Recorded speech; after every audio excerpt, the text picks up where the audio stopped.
Ooh, guys, what what could go wrong, right? What could go wrong?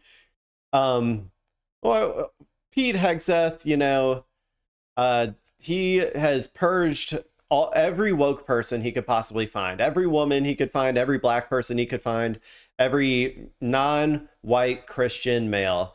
He has purged them all from the military. But it turns out that maybe there's still a few woke warriors out there that he needs to go after, and apparently one of his top army officers was one of them. So Pete Hegseth, the purge continues, and we got one more army officer out of there. So let's go ahead and see what they're saying about this. Then I'll give my opinion. Courtney, this Army, can we call Army Chief of Staff? It is a shakeup. He did get fired based on what you're reporting is what's going on. Yeah, it's absolutely a shakeup. So he is the senior-most four-star general in charge of the U.S. Army, the Army Chief of Staff. He's been in the job since September of 2023. He's supposed to be there for a 4-year gig. But the reality is there have been rumors that Secretary of Defense Pete Hegseth was going to fire him for some time. Predating the war? Precisely, predating the war. And basically this is Secretary Hegseth is going after people and has been since he was since he was confirmed into this job and sworn in. He goes after people who have any kind of ties to DEI, have any ties to the retired General Mark Milley. I mean, that's exactly what I just said, right? I mean, I'm joking. Like, obviously, he hasn't purged literally every black person and every woman from the military, but that is what he wants to do, essentially. So. And the previous administration, and that's where Randy George fell in here, the Army general.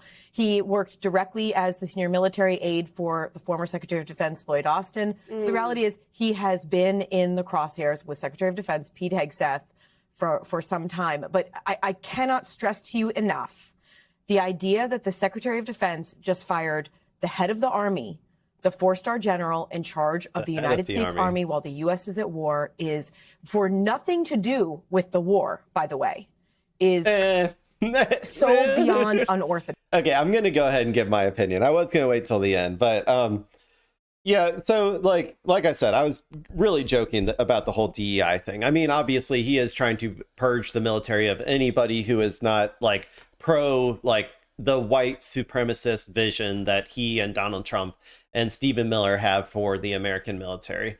That is the case, and he has been doing that just throughout his entire career now as the Secretary of War Crimes. Now, that being said, I think that what's happening here is he's probably starting to get a little bit of pushback about the what he wants to do from just an operational perspective. And there could be multiple reasons for that. Okay. Number one, the most obvious one is they're planning on doing a ground invasion, and the head of the army thinks it's going to be like a bloodbath, and he doesn't, and he's trying to say, no, I'm not sending my men in to do that. And then Pete Hegseth says, well, then fuck you, get out of here. So that's option number one, which is kind of what I'm leaning towards.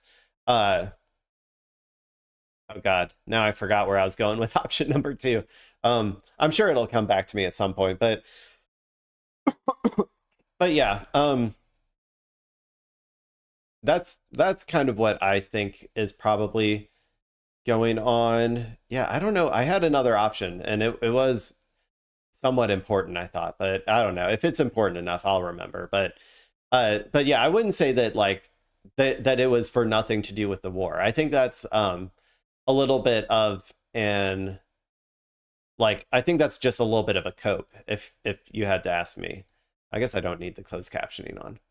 So we are just getting in a statement from the Pentagon. I'm going to show you off of my computer, too, because it's literally just coming in as you're speaking here. But the general confirming that he will be, they say retiring from his position here, effective immediately. We've got the statement up on screen saying that the Department of War, that's what they call it, is grateful for General George's decades of service to our nation. We wish him well in his retirement. To your point, Courtney, they're framing it as a retirement. It's in the middle of this war against Iran. Does this operationally, do we know even what this operationally means for the actual strikes, attacks, targets that they're trying to hit? Probably nothing. I mean, I don't think this will have a direct impact on what we're seeing the U.S. do in Iran right now, or even the strategy going forward or anything like that. But the reason that something like this normally would not happen is because it just conveys to an enemy like Iran a sense of chaos, a sense of uncertainty, or potentially even weakness. It is just simply not done. And again, well, I saw some Iranian state media on X of them just memeing on it. They're just saying, the regime is changing, I guess, and then like showing all of these people who are getting purged from the military. So, they're just kind of memeing on how incompetent our government is. But yeah, I think that this in particular has put me over the edge. I was 50-50 on whether we were going to a ground invasion or not. Or maybe I would say I was 60-40 before. So I was already over the edge. But this bumps it up a little bit higher to me, that maybe like a 70-30 that we're going to actually do the ground invasion. So because I that's just what I think happened. I think that he was But anyway, if in fact something like this does happen when you're in the middle of a conflict, it would generally be because there is some specific tie to the conflict. The individual was seen as having done something wrong or immoral or whatever it is. In this case, the officials who we're speaking to said it is because of his ties to the former Secretary of Defense, Lloyd Austin. And the officials you're speaking with also say it's not a retirement, right? Well, he has to retire because he's a four-star general. So if he doesn't have another job to go to, which he doesn't, he's forced to retire. Got it. Okay. Courtney Kuby, great reporting from you and the team. Thank you. Come back as we are learning more about this. As you say, it is not nothing. That's for sure. Thanks, Court. We thank you. Yeah, I'd say prepare for the meat grinder, everybody. Prepare to start funneling all of our, I don't know what age it starts, 16 to 20-year-old boys. We're going to throw them all into the meat grinder. We're going to grind them up for parts. Grind them up for super mega profits for our pedo billionaires, everybody. That's what I think is going to happen. So be prepared. Be prepared.